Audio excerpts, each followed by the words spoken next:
Hey everybody, welcome to another episode of Courtside with Beilinson Tennis. As always, joined by my co-host and Hall of Famer, Steve Flink. We made it through the first slam of the year. It took a while to really get some drama here, Steve. It took really towards the men's semis on Friday. And then boy, do we have some good matches Friday, Saturday with the women's final, and then again with the men's final today, Steve. Well, absolutely. And what the treat about the two semis was going in, I think a lot of people felt, David, that there was a decent chance that both Carlos and Sinner could win in straight sets, if not maybe four sets each. But nobody was looking for five setters. Nobody was looking for what ended up unfolding, which was really dramatic. Back to back two matches consuming first one 5 hours and 27 minutes with Zverev and Alcaraz, and then the Novak's match with Sinner was over 4 hours. I think it was ended up officially at 4 hours and 9 minutes. So Yeah. what a he was right, Djokovic, when he said to the fans after his match, you got your money's worth today if you came to the matches today, and they did. That's when it all came alive. And fortunately, from that point on through the two finals, it was great. It really was. And you said that match, the first semi between Carlos Alcaraz and Sasha Zverev, 5 hours and 27 minutes, all sorts of drama, which you're going to get into. There was some cramping slash injury question marks. Down Carlos down 3-5 in the fifth. He wins 4 games in a row. Sasha Zverev, I mean, we looked at his draw, and I know we've talked about this on both of our previous pods. He had a tricky draw, Steve. And to Sasha's credit, he played very well up until this point, even through the Carlos Alcaraz match. Oh, sure he did. Absolutely. No, the draw actually was perfect in a way because it was a string of four setters, including Lerner Tien, and then he gets out there. I mean, it was like it left him toughened. It's seasoned. It was just Yes. right. Not pushed too hard. Not these marathon five setters he got into often in the past at the majors, but just enough of testing to leave him feeling strong and confident and capable. So yeah, it wasn't easy by any means. He gave so much praise to Lerner. He knows Lerner's going to be a heck of a Yeah. player in the future. You really don't.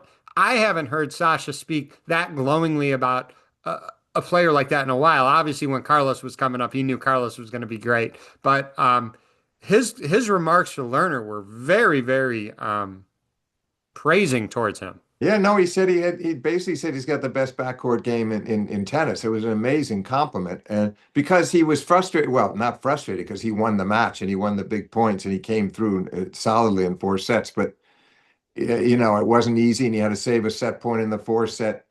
He was 1 point away from having to go five. So he had a lot of respect for the way Lerner played him, despite looking at one stage in the third set like he was fading a little physically. But Sasha really respected what he saw from the baseline. And I can see why, because think back to a year ago. We saw Lerner playing a year ago against Medvedev, the great match with Medvedev at the Australian last year, but the marathon that he won before beating him in straight this time.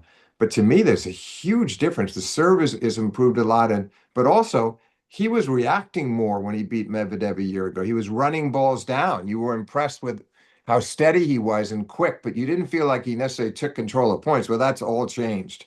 And I think that's why Zverev was so impressed because he felt like, God, if I didn't serve 24 aces, I might not have won tonight. I mean, he felt like the serve pulled him through that match, and he's probably right because he had difficulties from the backcourt the whole night because Lerner's and his funny thing is there's strength to strength. Lerner's forehand into Sasha's backhand, but Sasha had a lot of trouble in that pattern, changing direction or making any impression. So I can see why he had so many good things to say. And his serve did get him out. He even said that his serve was huge in that match. All right, let's talk about the Alcaraz match because Carlos goes up 2 sets to love. They were two close sets, 6-4, 7-6. But you're like, I don't know if anyone at that point's thinking this is going to go 5 hours and 27 minutes. Oh no, I thought that, listen, I thought like a lot of people that Sasha had blown his chance because he played one loose game at 4-all in the first set, a couple of double faults starting and ending that service game at 4-all in the first set that kind of handed the first set to Carlos. Sasha did. Then the second set, Sasha's up 5-2, serving for the set at 5-3. As it turns out, he doesn't lose his serve again until he serves for the match in the fifth. So you see how surprising that is looking back, that it turns out that on the night, on the day, two of the crucial three service games that he or four service games that he lost Two of them were trying to serve out sets, one trying to serve out the match. Yeah. But anyway, he probably should have won the second set. He didn't play a very good game at 5-3 serving for the set. Then they go to the tiebreak. As you mentioned, he lost in the tiebreak, but it was 5-all in the breaker, and Sasha missed a pretty makeable backhand volley down the line. One he probably should have been winning the point with, and he missed it. And then Carlos just pounced and won the next point with a big forehand. And sure, at that point, you really don't think, because the times when Zverev has beaten Carlos, he's gotten on top early. It's almost always a strong first set and sometimes going up 2-sets-to-love, as he did both the one time he beat him at the French and when he beat him here in Australia a couple of years ago. Same deal. He won the first 2 sets, lost the third. So it's generally that he establishes a lead.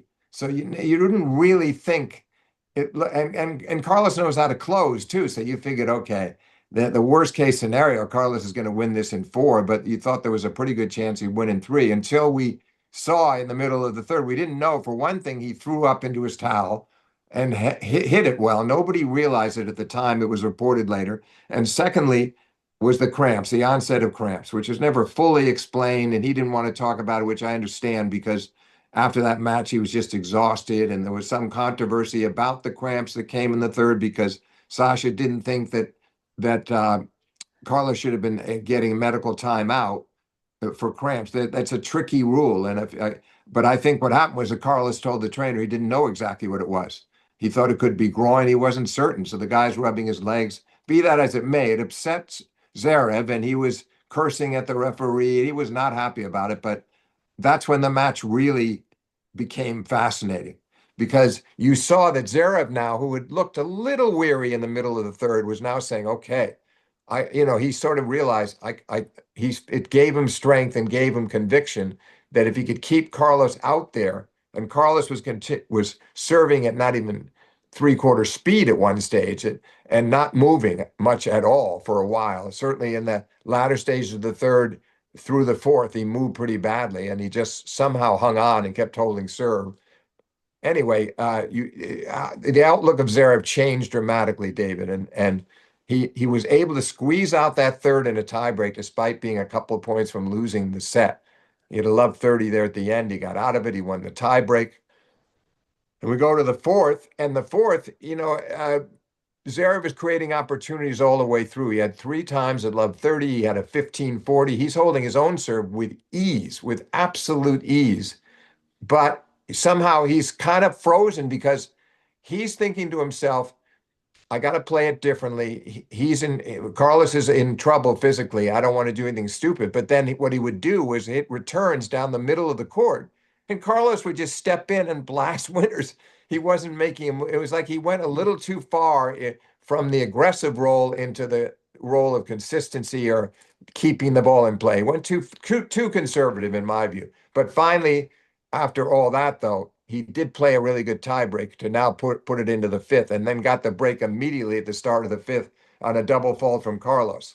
But as the fifth set progressed, David, you could see Carlos's movement, speed on the serve was coming back. The movement was much better. By the middle of the fifth, I think he felt a lot better, but he was fighting from that breakdown. And Zverev did such a great job up until he served for the match of fending off break points. And it happened 2 service games in a row, but on the way to 5-3, he saved a couple of break points on his way to 5-3 and ended that game with a beautiful forehand down the line winner on the run. And you're thinking, okay, he just might be able to do this. You didn't think he would break Carlos again, but you figured he goes to the changeover at 5-4.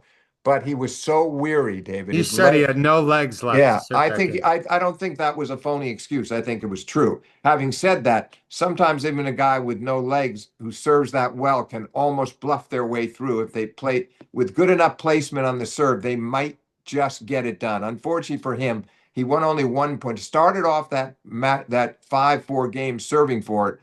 He had a short ball, and he really babied the approach down the line. He did nothing with it. And you knew as soon as you saw Carlos turn his shoulders, you could have just looked away from the TV. You knew it was going cross court for a winner, and that's exactly what happened. So that was crushing. And then Carlos has a confident hold, and he's imploring the crowd by now. He's got them worked up, and they're behind him. And then with Sasha at 5-6, even as exhausted as he was, Zverev had a game point, but he pulled a forehand inside in wide, and Carlos ends up breaking him. So that completed the 4 game run. So look, it's a crushing defeat. You're right. There's no doubt he played some remarkable tennis, some inspired tennis.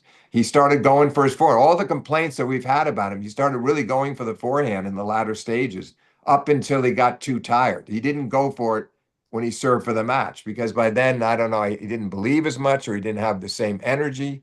But for quite a while, deep into the fifth, he did. And his forehand for most of the fifth, his forehand was actually better than Carlos's. Carlos was feeling better, but he was going for a lot of forehand winners and missing a lot. He was streaky off the forehand, Carlos, but Sasha was not up until the moment of truth at 5-4 when he was so depleted. So that was just a treat to watch. The only better ending would have been if somehow Zverev can hold and get it into that final set tiebreak. And Yeah. maybe we could have had some fun there, but we couldn't have asked for much more. Heartbreaking for him to come from 2 sets down, come all that way, all that far, and then serve for the match and not get it done. And again, as I say, he had not lost his serve since 5-3 in the second set, all the way up to 5-4 in the fifth. What a time to have it happen. And then he Yeah, loses it. crushing in the fact that you were so close to winning, right? But not crushing in the fact where often you're disappointed in a loss because you feel you didn't play well or your tactics Right. weren't Yeah. great Oh, or yeah. whatever. Yeah. That was not the case at all in this one. I mean, No, no, no. And he gave it everything. It's true. No, he played some great tennis. And the question I've had, and I've spoken to a couple of friends about this too, if only he probably should have won the fourth set much faster than he did. With all the chances he had, yeah, getting Carlos down, love 30 constantly, 15-40 once, easy holds for him. Sasha held with ease the entire set. He's winning like 24 out of 30 points on his own serve. He was dominant on his serve, but he couldn't get the break because I think he got too cautious. If he would have won that set 6-2 or 6-3, as he might have been able to do, and they start the fifth set sooner, who's to say the weariness, it might have been that he had enough to get over the finish line and finish him off. We'll never know, but I think it was costly because by the middle of the fifth, Carlos was looking more like Carlos. The spring was back in his step, the speed was back on his serve. He was moving so much better, and yeah, he had some uneven patches, but you could tell, he was feeling it again. He was yeah. yeah, he was no longer being plagued by these cramps. He was back to almost full strength. So, yeah, I agree with you. But on the flip side, David, is the frustration of yet another. It's his 10th Grand Slam semifinal, 10 of them. No, nobody's been in that many and not won one. He's kind of in a unique category that way. And it's sad for him because he keeps putting himself in a position with semis and finals. We've been to 3 finals, and he's lost one of those to Carlos in the French final, and he lost that heartbreaker to Dominic Thiem at the COVID Open, Yeah. US Open in 2020, and then he lost to Sinner here last year at the Australian.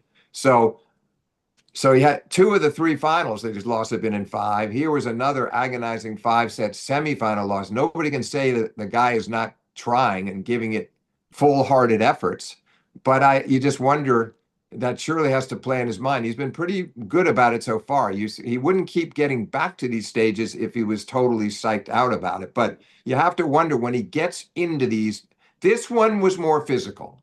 I think this one was more physical. The lack of energy at the very end, he just I don't think it was just an outright choking it away. He didn't suddenly throw in a couple of doubles when he served for the match at 5-4 there in the fifth. But he also didn't have the punishing shots he'd been hitting along the way. The forehand was not as big as it had been, and it wasn't that difficult for Carlos to get that break at 15. So look, it'll be fascinating to see where does he go from here. He knows how many skeptics he's got, David Zverev. On the other hand, I still think deep down inside him, he still believes. I mean, I think there's some frustration, but he still believes that his time will come. As long as he keeps getting himself into these semis and finals, that something will break his way sooner or later. I kind of hope it does because I think he's worthy of one of those prestigious prizes. I mean, he's that good. I agree. All right, let's flip over. If 5 hours and 27 minutes wasn't enough, then you get Jannik Sinner versus Novak Djokovic, and I mean this was interesting in that both Jannik Sinner and Novak Djokovic were very fortunate to be playing this match against each other. Sinner, you remember early on against Spizzirri, was in all sorts of trouble.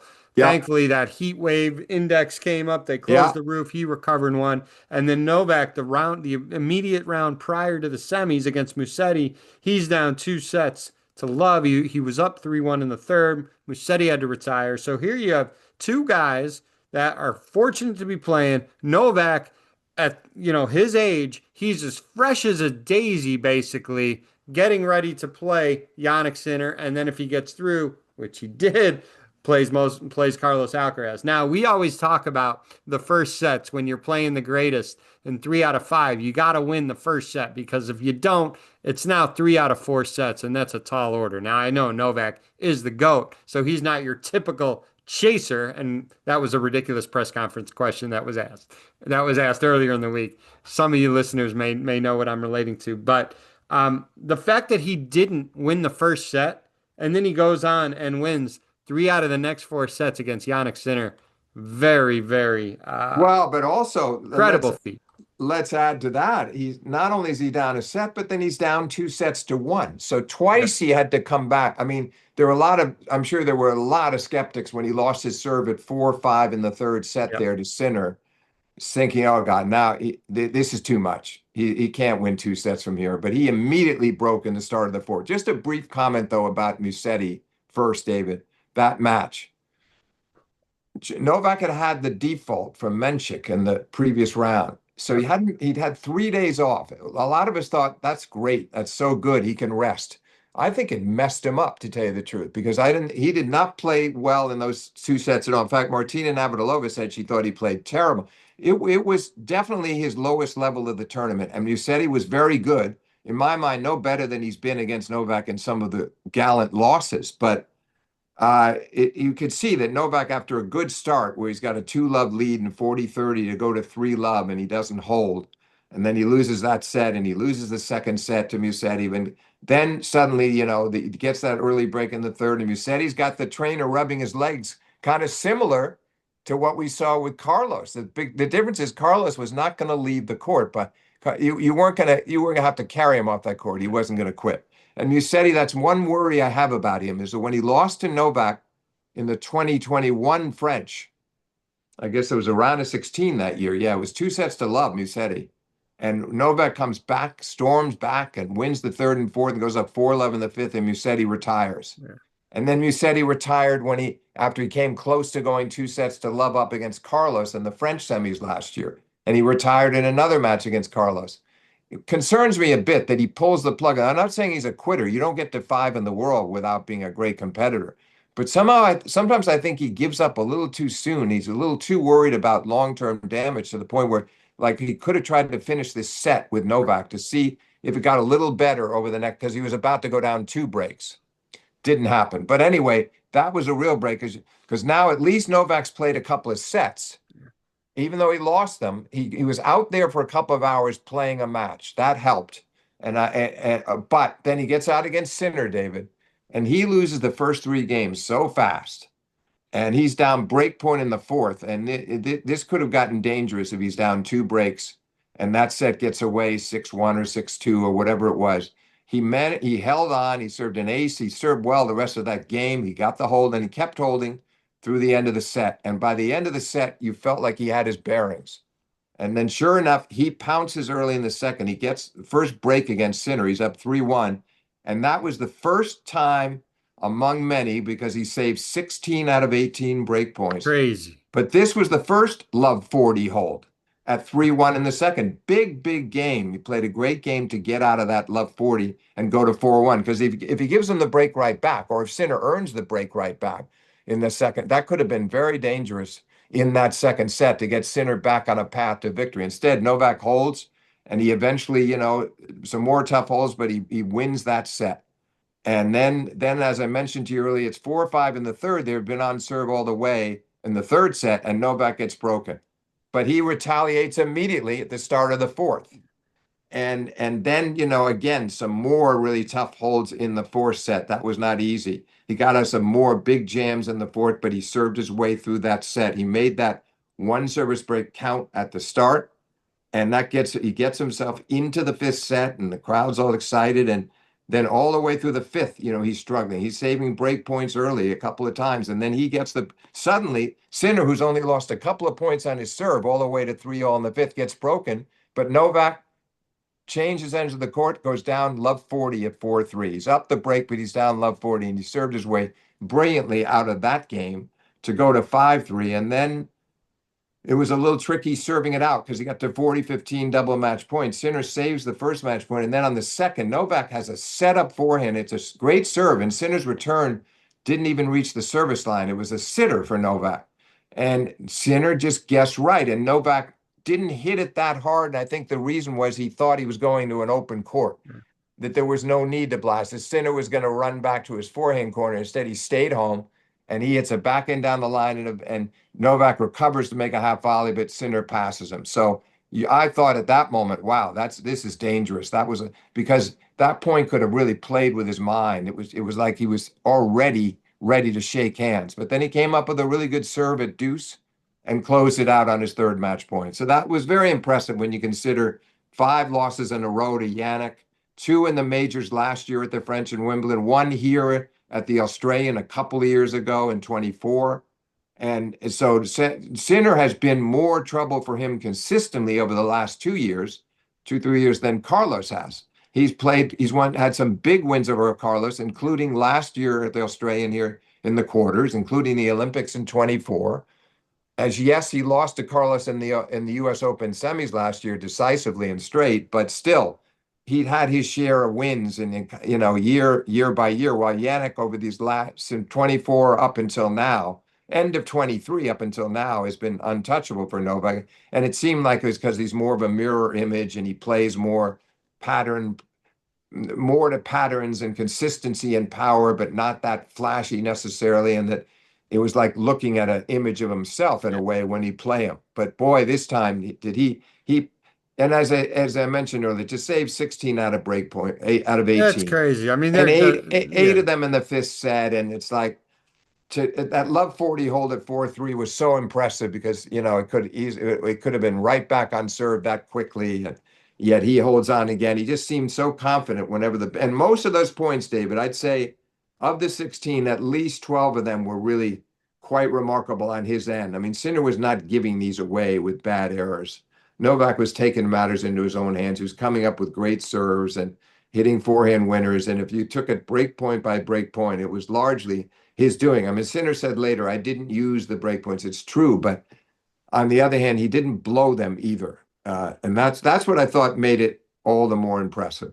You look at the stat line, and this is one of those weird ones where the loser has more points, and it's Yeah. not just by 1 or 2 or 3 Oh, points. yeah. He had Yeah. 12. He won the Yeah. match by over 12 points, which when you see those matches where someone loses but has more total points, it's usually very, very close, much closer than 12. That was not the case in this Well, one. that's where the 16 out of 18 breakpoints Yeah. plays in because you see that Novak was the one facing more breakpoint. Sinner only lost his serve twice, and he served 26 aces. So he had a lot of easy holds, but when Novak got his opportunities, his crucial opportunities to break, he took in the end he actually got him 3 times. That last break was the third because to win the 3 sets. But still, it's he just wasn't getting many openings, and Sinner was having a lot of easy holds because he was serving so many. He was having a great serving day to serve that many aces, and Novak still found a way because he was just so persistent on the big points, and so he just stepped up on the big points. Yeah, he did. All right, before we get to the men's final, let's go over to the women's side of things. The final was Rybakina Sabalenka. Not terribly surprising that those are the 2 people. I do want to state, I do want to talk for a second about the semi um, with Rybakina and Pegula because the score was what was it, 6-3, 7-6. Yeah, It yeah, could have been a lot worse in that second set, but Pegula, to her credit, saved quite a few match points. And then she yeah, had her own. She had 2 set points in that tiebreaker. I was yeah. hoping Jess could pull it to a third. I don't know what would have happened in the third. I mean, Rybakina played great all tournament, but they both, again, Rybakina could have made life a lot easier on herself by converting one of those few match points in the second set, and then just had two opportunities to extend it to a third. Yeah, no, Um, she had 3 match points there, yep, Rybakina at 5-3. Wouldn't have had to serve for the match, but he still got a chance to serve for the match in the next game. right. Didn't hold, breaks Jess, serves for it a second time, can't close it. So if that tiebreak had gotten away, if it had gotten away, that would have been dangerous. And as you mentioned, there were a couple of set points, and Jess missed a forehand that was pretty makeable on one of them that I think could have made a big difference. I have a feeling she might have won it in the third because I think that Rybakina, as calm and composed as she was throughout this tournament, that would have been so jarring to have had these match points and had a chance to win. She could have won 3-3 very easily, but to salvage the tiebreak the way she did in the end, it gave her, I think, a big lift going into the final. It was a nice feeling for her to be back in in the Australian final for the second time and playing the same woman who beat her in 3 sets the last time and having a chance to avenge that loss. Yeah. So let's talk about the final here. Rybakina wins 6-4, 4-6, 6-4. We get into the match a little bit, but Sabalenka, I mean, she has been by far the most consistent player on the WTA tour, and I'd say the best player on the WTA tour. Yeah, yeah, She's since the start of 2023, she is 45 and 2 at the seven hardcourt majors she has played. Now 45 and 3. She's reached all seven finals and has won four of them. That said, she's lost three of her last four finals that that's she's right. been in, Steve. Yeah. It's brutal. I mean, like, it's amazing how consistent she's been. And I'm not going to say, and she probably wouldn't expect that she'd win every final she plays in, but like losing three out of the last four. And the one exception that wasn't a final was Wimbledon last year, where she lost the semis. Yeah.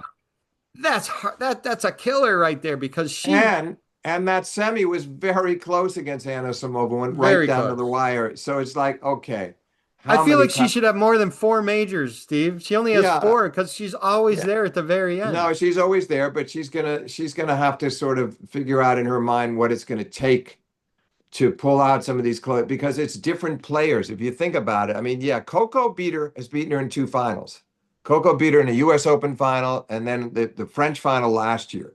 But Maddie Keys beat her here last year in the finals. Now she In a loses very close match. I mean, very close 3-setter. This one right down to the wire 6-4 in the third. she's up 3-0 in the third here. Steve. Well, Almost that's a 4-0. yeah, Almost. but that's what was so interesting. It was a strange match, not strange, fascinating match because the very first game of the match, Sabalenka in a deuce game got broken.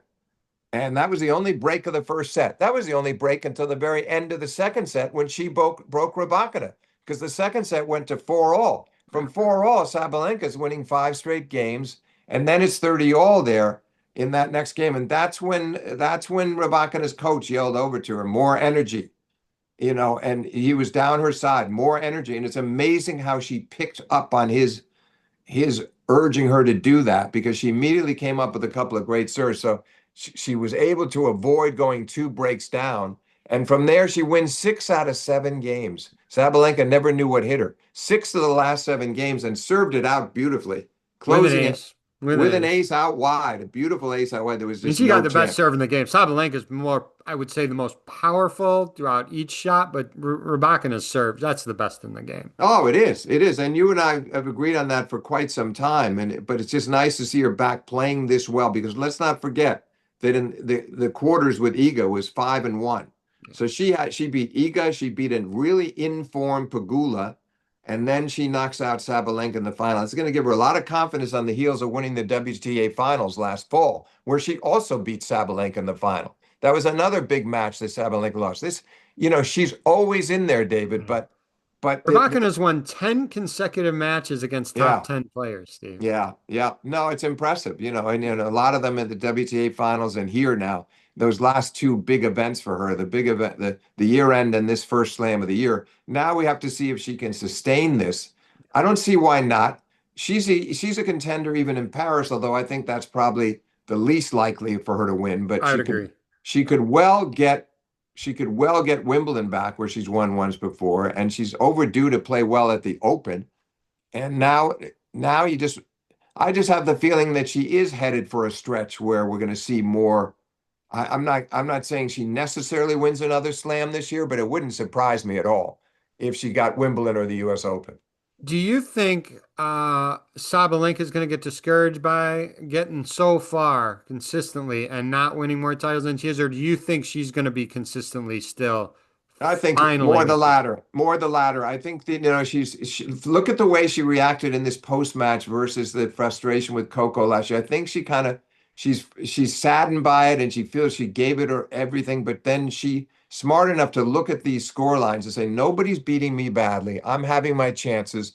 I'm not going to lose to anybody very often from 3-love in the third. Right. So she can look at all these factors and say, okay, I'm not giving up here. And and show she is overdue to play well at Wimbledon. We know with the last two opens what she can do there, and then the final before that against Coco. She's been great the last 3 years in New York and got her two titles. But I feel like, yeah, I don't think she's going to be discouraged. There I won't don't be that either. that much dismay. She'll bounce back. But one more comment on Rybakina. We talk about her serve, but what really impressed me this tournament too was the ground game, because she's not the fastest woman out there, David. But boy, does she makes the strokes are so penetrating. They're flat, they're pure. She takes control of rallies. She doesn't get herself in the position where she has to play too much defense. And I really like the way she's constructing points from the baseline now. Maybe better than she ever has before. The forehand occasionally can go a little off the mark, but it's a powerful, it's a potent ground stroke arsenal. And everybody was having trouble containing her because I think Pagula would admit that she was frustrated by the serve, but also by it was difficult to take control of the rallies against her, more so than it was for Pagula when she beat Anna Samova. Yeah, and that's saying something because Just hits the TV doesn't do it justice, but Just hits very flat and she Yeah, hits very, very hard. So if yeah, Just is saying it's hard for her to take control of the points, that's yeah. saying something. Well, you could see it, and you could see it on her face at times. The other thing she said about Rybakina, and I think they all would say, is that Rybakina gives nothing away. She's stone face, and Yeah. it's that frustrates opponents. They're not knocking her. You like to kind of see some sign of Well, Just concern is on them. similar in that regard too. Just is pretty similar in that regard too. Well, She but doesn't show it. no, she doesn't scream or anything, but you'll see her expressions. If Yeah. they look at her expressions, Yeah. she gives at least a little away. But she felt with Rybakina was just it was impossible to read what was going on in her mind and see if she was making an impression. But look, it was a good tournament for Pagula. She stormed into the semis, didn't lose a set. This was not one of these Pagula stretches where she's bailing herself out in one three-set match after another. These were really clear-cut wins over Keys and yeah, Keys and Anisimova. That was a nice back-to-back wins to get to this semi, and she gave herself a little glimmer of hope there in the second set. So I'm not giving up on her either. She's another one who's always knocking on the door these days at the majors. Well, again, congratulations, Elena Rybakina. Well done. Second major title, and she's going to have more in her career. Let's flip it back now over to the men's final where we get Carlos Alcaraz versus Novak Djokovic. We say, hey, you never know when this matchup's going to happen again, but you also look at Novak, his age, but Novak made the semis of all slams the last four slams of last year. He's now made the final of the first one this year. So you can't say he's not going anywhere because he hasn't shown signs of going anywhere yet. So with that matchup, we say he's gotten through Sinner over 4 hours. Yeah, Carlos went 5 hours 27 minutes. We don't know if Carlos is injured or they were just cramps. You don't know how both are going to come out. But if you're a Novak fan, you better say you know what, you better win the first set, and he did. Yeah. Oh no, not only did he win it, as he said, it was one of the best sets he's played in the last couple of years. I would say it was the best set because he just came out timing the ball so well off the ground. The serve was even more precise than usual. And made four unforced errors. He's barely losing points on his serve. He won 29 points in the set and lost 15. He got 78% of his first serves in and won 93% of those points. And he won 75% of his second serve points. He was just untouchable. I mean, so he did this in 33 minutes. Yeah. And Carlos was a little off. I mean, he hadn't found his range yet, but so Novak broke him twice and almost broke him another time in between. So he was on Carlos, and Carlos was a little subdued in that stretch. And I think Carlos was slugging with Novak a lot, and Novak was getting the better of it. Meantime, it's a very cool evening. It's about 60 degrees. So in a way, that was good for both players, by the way, because Carlos had struggled in the heat with the cramps, and Novak doesn't like the extreme heat. He just as soon it'd be cooler, but he had the dream start Yes. because not only did he win the first set, but he won it with not having to exert himself that much. He played brain. The points were short. He kept the points short. He'd go for it early in the point. You didn't see a lot of 14, 16, 18 stroke rallies. They were over quickly. So it was ideal. But then early in the second, he struggled in his first service game, and then he got broken in the next one. And Carlos started to serve much better himself. And then Carlos, I thought wisely, David, he kind of changed his philosophy a bit and just tried to give the ball a little more air. He tried, I think his camp was telling him to do that, roll it up a bit higher, higher trajectory shots and make him work harder, extend the points a little bit. And it's amazing how good he is at that when he wants to be. We think of Carlos as a flashy shot maker, but it impresses me that when it's not called for, when it's not working, or he's missing too much, or whatever the reasons are, and it's more important to be consistent and keep a lot of balls in play. He can do it. Now he'd made 9 unforced errors to Novak's 4 in the first set, but he started cutting way back. The last 3 sets were awfully clean from him. So the match kind of changed complexion. Novak asked about it later. He said he didn't want to. There was some. He felt great in the first set, and he didn't feel as good the next 2. And he didn't want to go into the details, and he wasn't trying to suggest it was a serious injury, anything like that. But there were probably just few little ailments that were bothering him, and his forehand went a bit off in the second set. And then Carlos really started using the angled cross-court forehand very effectively, and I thought that also turned it. So the next thing you know, he's got the second set 6-2, and he gets the break in the third, and they have a marathon game on Novak's serve at the end of the third. Carlos finally breaks again, enabling him to start serving the next set. But it was you wondered in the fourth, you thought after the way the second and third went, the danger was that Carlos was going to run the match out very easily, but that did not happen. Novak survived a long 6 deuce game on his serve. He saved 6 break points. He really got back into it. And that's when he started feeling a bit of a revival then. He had kind of recovered. His energy level was coming back because And he was so close to taking that fourth set. At 4-4, he had a break point. He made an yeah, he did. unforced error. Well, he was upset about that. He said I had plenty of time there. You could tell it surprised him. He said I had a really good look at that, is how he He put it. did. Now I he want to didn't talk go. about the next point because the next point's at deuce, and Carlos hit a ridiculous angle with a forehand that was from Yeah, the middle of the court. Usually you get more angle when you're going right, cross court. right, He, right. I don't know if it was a miss hit or not, but it was from the middle of the court, See, and I he hit didn't think it was. I didn't think it was a mishit. I think John McEnroe thought it might be. I didn't think so, but I thought it was like it inventing didn't it. look it, but it was such a severe angle from the middle of the court, and it was a winner. Novak couldn't But get that's to it. him. That's him. Sometimes he invents angles. It was ridiculously Yeah, good and landed, near the service line. Yeah, that was a big point too. But bigger was Novak missing on the break point because he had the crowd. He'd made this great return at right. 30 all. He read Carlos's wide serve and jumped on it, hit a flat forehand return to force Carlos into an error, and then he yelled out after winning that point. And the crowd was cheering, and he's imploring them. So if he converts that break point, I think it's a pretty good chance he serves it out and we go 5. And then that it could have been spectacular. But then what happened is he did do a good job after Carlos held. He played a really good game at 4-5, Novak, to get to 5-0. But serving to stay in the second time, he made kind of a rash of forehand errors. He was, I think, a little bit beaten down by then. I think a little Well, that's frustrated. 6-5. I mean, that first point was a Well, 24, well, that 24 was ball rally. The very next point that he won at serve and volley. He had to do that because he was gassed. And then the he next was gas, but three then the points errors were, came after that. He made an yeah, the error on three the errors and came after that. yeah, but the first he was the one that he couldn't win that 24 stroke rally. He had it while it was going on. I thought he might. They both had Yeah. rhythm in the rally. It was pretty neutral. He's the one that cracked in the end there, and then 15 all point. He missed a forehand wide. That first miss at 15 all was pretty wild, I mean, it for was him. smart what he did in the second point of the game by serving and volleying because he had Yeah, no, no. that was good. But then the rest of the way, that was too bad because Yes. he could have been in a breaker.